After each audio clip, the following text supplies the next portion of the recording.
Bedrové stavce, vertebra lumbales. Počet bedrových stavcov je podľa druhov rozdielny.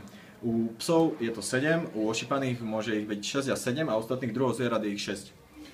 Tela bedrových stavcov sa zhodujú vlastne s telom hrudníkových stavcov, že sú veľmi podobné, sú krátke. Arcus vertebrae je sploštený.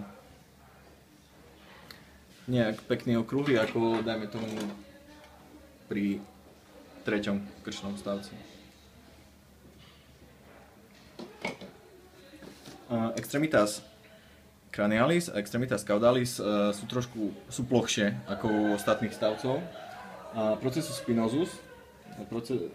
spinosus vlastne sú veľmi podobné posledným hrudníkovým stavcom.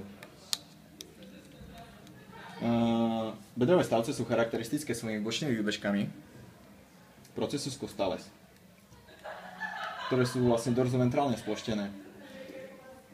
Orientácia bočných výbežkov u všetkých ostatných druhov zvierat je kranioventrálnym smerom, čo je výraznejšie u mäsožravcov. Čiže tu až také nie je výrazné, ale smerovali by trošku takto. Processus articularis craniales sa vlastne kombinujú s bradavkovitými výbežkami a tvoria processus mammulo-articularis.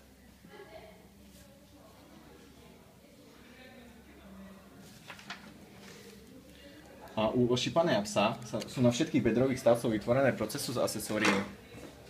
Čiže processus mammulo-articularis a processus accessorium.